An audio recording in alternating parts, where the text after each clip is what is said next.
Hi guys, if you're new here, my name is Antonia, and when I was going through the college process, I was fortunate enough to be able to get into three Ivy Leagues. Those schools were Brown, Columbia, and Penn, so if either of those are your dream school or the school that you're gunning for, I really should just stay until the end of this video. Clearly, as you can see, I chose Penn for a lot of reasons, but that's a different video. In this video, I'm going to be talking about my Common App essay. I'm going to be reading that to you guys, and I'm also going to be sharing 3 tips for things that I definitely use to find success in my college process, especially with writing my Common App essay. So without further ado, let's get into the video.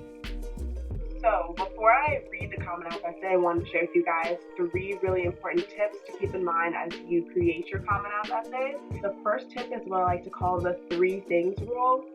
So basically what that means is that no matter who is reading your Common App essay, they should gather 3 qualities or attributes about you that don't come across easily through like your SAT scores or your grades or anything like that.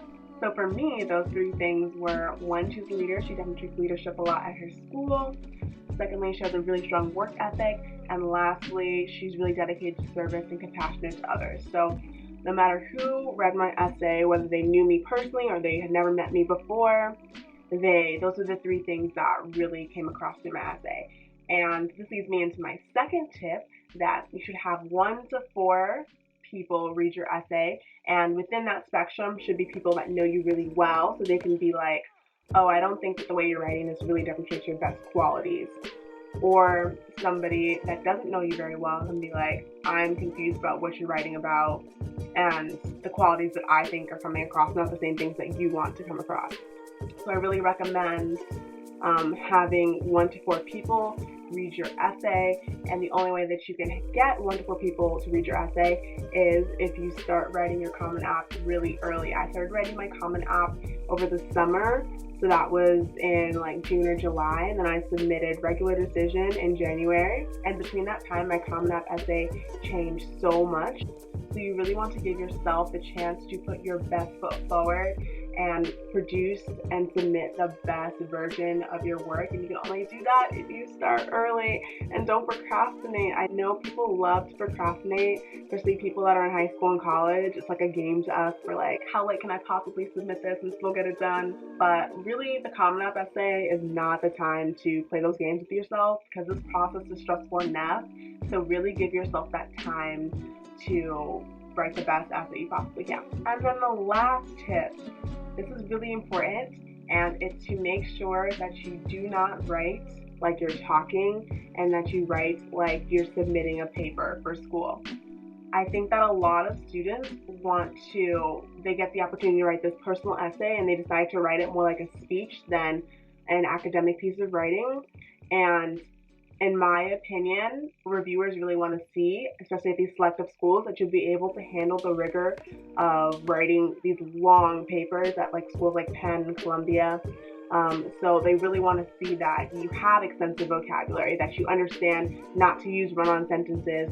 And oftentimes students get so carried away with the fact that they're writing a personal essay that they start to use like rhetorical questions, say things like, what do you guys think about this? I don't really recommend doing that. I just really recommend writing a personal essay that you feel comfortable turning into your actual teacher at school. Okay, so those are the 3 tips. I hope they were helpful. And now I want to get into the actual essay. And while I'm reading the essay, really think about like the 3 things rule and those 3 attributes I told you about, and my grammar and my vocabulary. It took a lot of effort to write this. Granted, we should also keep in mind that, and you guys will also feel this, but I'm 21 now, and I wrote this when I was 17, so looking back at it, I'm just like, wow. Yeah, that's all I have to say. But yeah, I don't know, I just want to include that disclaimer. Anyway, yeah, let's get into the actual comment now. So here we go. Never in my life had I watched my grandmother run. However, this morning I watched her bolt past light. Her ancient body flew sprightly around the house like a freed firefly. Over the course of the last 20 minutes, she had frantically triple-checked my little backpack to make sure the 1 folder and pencil case I needed for my first day of preschool were still in perfect condition. As she resharpened razor-edged pencils, she sang hymns aloud. Nervous for my first day of school, I sat in the living room anxiously fidgeting with my new school jumper. At 4 years old, I could simply not understand my grandmother's random rapture. Before I left the house with my mom for school, my grandmother prayed over me and kissed my cheek. In the car, I asked my mom why Grammy was making all this fuss. She smiled and told me that my grandmother had never been to school and that the exuberance that she created was an illustration of the pride she felt for how far our family had come. In my family, the value of education surpasses intellectual knowledge. Education represents a combination of sacrifice, hard work, and determination in exchange for the indelible reward of independence. My grandparents worked their whole lives as sustenance farmers in order to raise enough money to send their children to school in England. Their work ethic and determination were imbued in me and instilled in me a relentless drive to work persistently until I reached my goals, both inside and outside of academics. And the challenges that I have faced in all arenas of my life, from trying to choreograph a captivating performance as a dance team captain to putting together a noteworthy editorial spread by a stressful deadline as a school paper's editor-in-chief, my grandparents are my paradigms of determination and strength. They have shown me how to never give up on seemingly impossible goals and put my full energy into all my endeavors in order to turn my own dreams into reality. As I reflect on my first day of preschool, I now understand that my grandmother's euphoria stemmed from the realization of a dream achieved. When my grandmother passed in 2012, she split all her money between her grandchildren's college funds. I remember her as a paragon of selflessness that has propelled me to give back to those who are not given a pathway out of poverty. Throughout high school, I volunteered in schools and orphanages in Nigeria, Peru, and Cambodia. Because of my heritage, I felt an obligation to aid my global community, and I am dedicated to helping children in developing countries because as a child of parents from a less developed country, I am more aware of the difficulties one faces in trying to escape the inequitable cycle of rural poverty. My volunteering experiences in Cusco, Peru, I recall being enthralled by the children's innate ingenuity and inquisitiveness.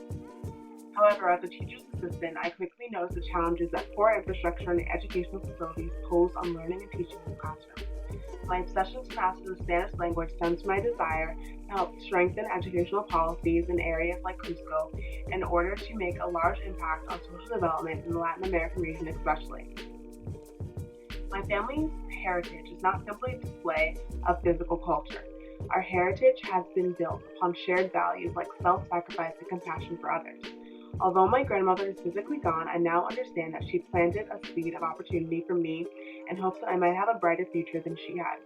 I hope to keep her legacy alive by humbly servicing others in need, simply for the joy of witnessing the first moment of their own success, whether they themselves realize it or not. So, in that essay, I think you can definitely see those three qualities and attributes I told you about, which were service to others and compassion for others.